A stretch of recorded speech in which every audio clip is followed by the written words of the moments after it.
Welcome to Popternative, where we dive into topical discussions from the worlds of pop culture, social media, and sports. Here is your host, Peter Remoliotis, aka PD Beats. PD Beats here from Popternative, speaking to Alisha Wainwright and Flynn about season 2 of Raising Dion, dropping on Netflix February 1st. Thank you both for your time. Hey, thank you, PD. Rome, it's good to see you. We chatted recently. Good to see you again. Yeah, good to see you, man. Alicia, has it hit you that a new season is coming out? Like, what's going through your mind?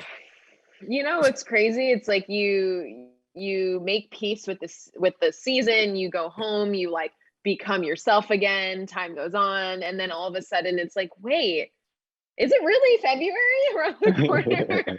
But yeah, I'm ready. You know, we were supposed to shoot the season, you know, back in 2020. And so it's just been like like a lesson in patience in being able to make the show and put the show out. And I know people are dying and have been dying for a second season. So I'm really proud to give this season to them.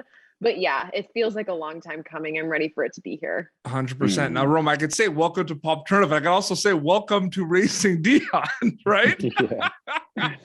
Congratulations. Yeah. It's so awesome. What was it like kind of signing onto this project and being part of a show for season 2 when season 1 had such an amazing feedback and such amazing reception, Rome?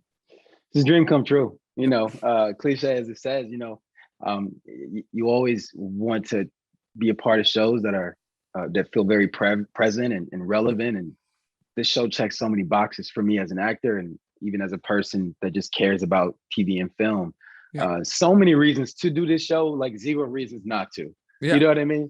And that's very rare. You know, sometimes I find things to convince me not to do stuff all the time.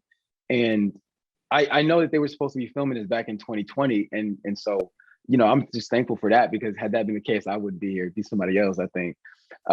Selfishly, you know, but it's cool. You know, I've got powers. I'm working with pretty woman over there, you know, working with Dion. It's like, come on now.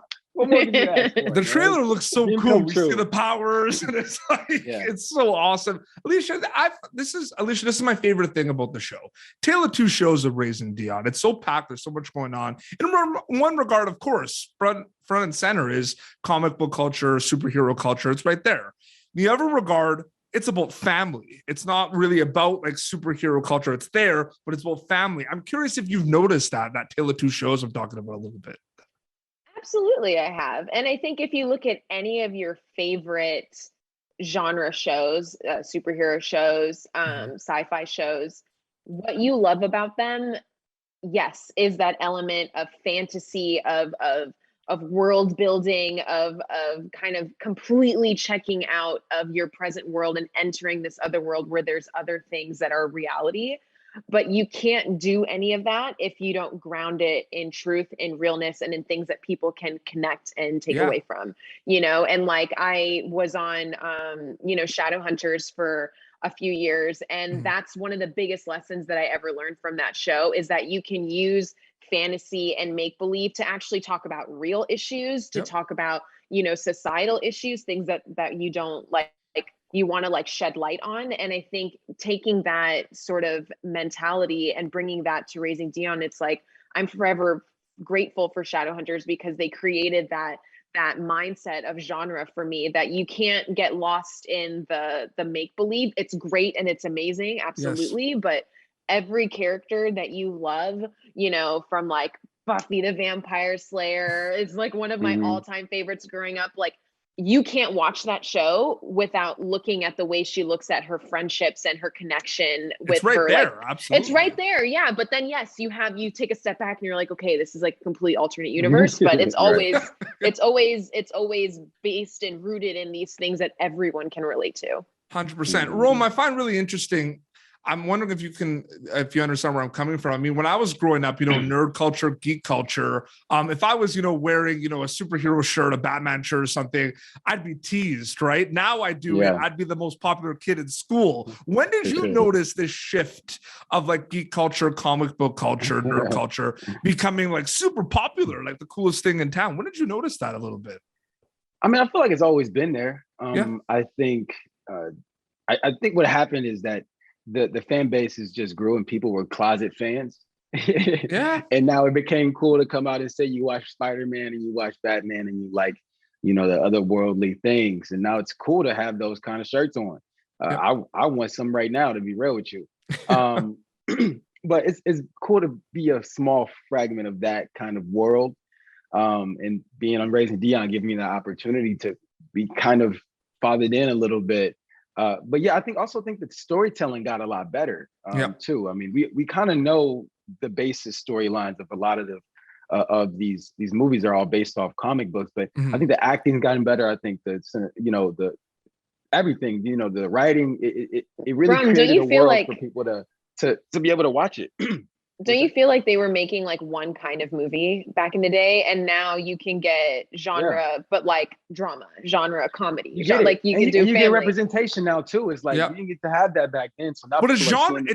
I think you're also saying the genre bending too, Alisha. Right? They're throwing a lot of things in there as well, right? Like you have Deadpool.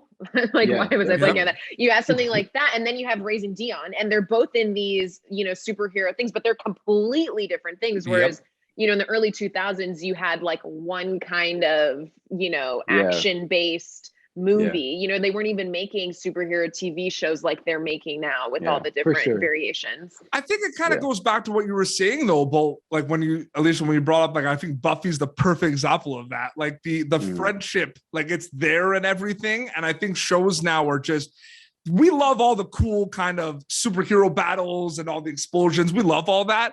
But we also love the stories where people came from, their backstories. We love that as well, which I think is what you talked about, Rome. Yeah, that's the connective tissue, I think, between reality and like real world stuff and like the fantasy stuff, is that people just had to watch people have powers and deal with the ramifications of having powers, and they have nothing emotionally to attach themselves to, because nobody has powers that we know of, So hey, maybe, you know what I'm saying? So that grounds the show, that grounds whatever you're watching, so that the viewer can connect to it and care about these characters. So when these characters die or when things happen to them, and in these shows, you get the reaction that you get. And so it's a rewarding feeling as an actor to be able to be like, wow, I invoked that, even on this fantasy kind of world. 100%. Now, Alisha, the obvious answer to this question is you hope they enjoy it. They have a good time when they watch Raising Dion. But I want to dive into it a little bit deeper. When they get to watch the show, what are you hoping they'll get out of it, takeaway wise specifically? Okay, so this is an answer to your question, but it's going to sound like it's not. So my friend has a little girl. She was 5 at the time, and she started watching the first season of Raising Dion. And she would never want to sleep in her own bed.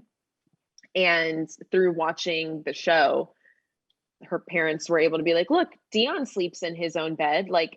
She wants to be like Dion. And so like, that's part of the tool that they use to get her to start sleeping in her own room.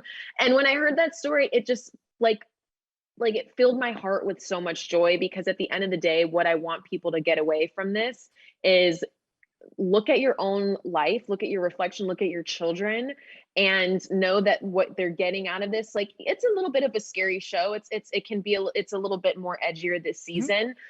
But if your kid is game for that and you want to watch it as a family, like, there's so many points that you can have, like conversations, like safe places to like be able to ask these things. And now these kids are, getting into this peer pressure aspect in this season. I hope that it garners like meaningful conversation with parents and their children. And also, like, it's way more action packed. If you could possibly imagine that, it's way more action packed this season than last season. And so like, you will be entertained, but you will have thought provoking themes that might make you want to like have interesting conversations with your family. Absolutely. And I'm so excited for people to see it February 1st, season 2 of Raising Dion. Alisha, Rome, thank you both so much for your time. Seriously. Thank you so much, Petey. Take care. Have a good one. Take care, man. See ya. Thank you for tuning in to Popternative. Make sure to check out our past episodes of Popternative on YouTube. Be sure to like Popternative on Facebook and follow us on Twitter.